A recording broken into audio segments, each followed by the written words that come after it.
Hey guys, My name is Artina McCain, my name is Martin McCain. and we are the McCain Duo helping you create your musical identity. This is part two of post audition while you wait. So if you missed part one, go back and check it out.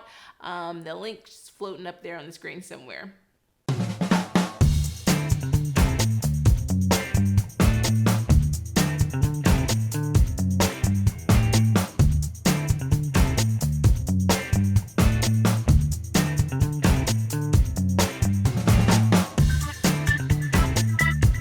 All right, so this week we are going to discuss researching living situations. If you are an incoming freshman, we talked about in one of our previous videos meeting the student, seeing where the students are living.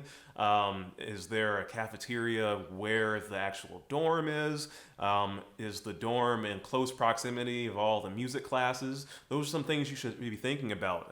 If you are a prospective graduate student, where are you? Are you going to be living close to campus, or do you not want to be that close to campus? You want to, be grown and give a little bit further away from campus. Those things are important too. Be grown. Yeah, and so those are some really important things to start thinking about when you are transitioning to school. Yeah, I know I lived about 20 minutes from campus when I was a graduate student.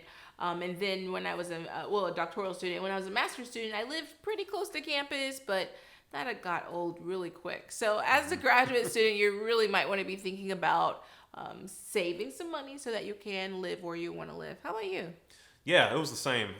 In graduate school, I lived as close as 15 minutes and as far as 30 minutes. And so you can see, like, it's, the older you get, you just don't want to be that close to school. Yeah. So then the next thing is researching work opportunities. I know this is really important for a lot of students. You might have a great financial aid package, you might have had lots of scholarships, but you still want to have fun, you want to eat, and so you need money to do all of those things. I really like to encourage my own students to try to get a job in the field. So I'm a pianist, so that would be maybe working at church or teaching some private students, doing anything that kind of kills a bird with two stones with a bird. I never Something know like what it that. is. Yeah. So anyway, but it's important also for your resume that you're doing jobs that you can actually put on your resume. There's nothing wrong with working at a coffee shop, but it's not really propelling your career in the way that you would want it to go. Absolutely. So, if you can get a work study in the music school, I mean, that's a great way. And also just to interact with staff and professors as well.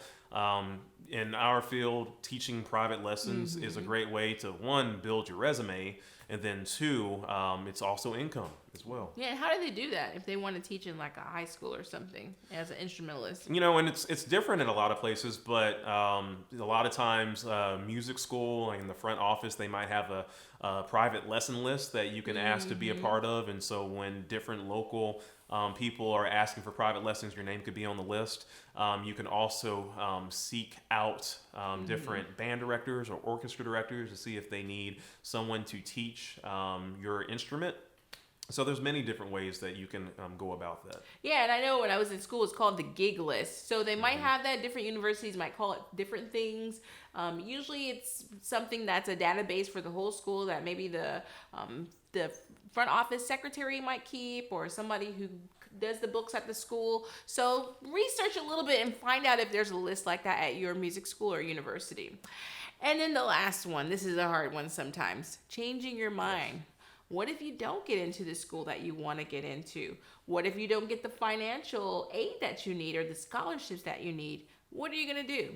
I know this happened to me based off of an injury. So I injured myself at the end of my master's degree, and then I wasn't ready to go to graduate school, even though I had been planning really to go right away. I ended up taking 3 years off. So that time period of changing your mind or having to change your mind, don't let it become a setback that you don't grow from. I actually had wonderful opportunities to teach. I taught like 40 students, and I had a part-time university job. So I was still building my resume even while I was trying to heal my body. And I think it was actually one of the best things that I could do. I ended up taking some private lessons as well, and that was great to keep up my repertoire as well. And so it's always good to have a plan B even a plan C if you need to. So that's all for today, and challenge. The challenge of the week is to get to researching. So research the living opportunity, research if there's work opportunities in your field, and if something happens and you have to change your mind, think about what you might do if you have to stay in the place that you already are. So great talking to you guys as always. See you next week. See you next week.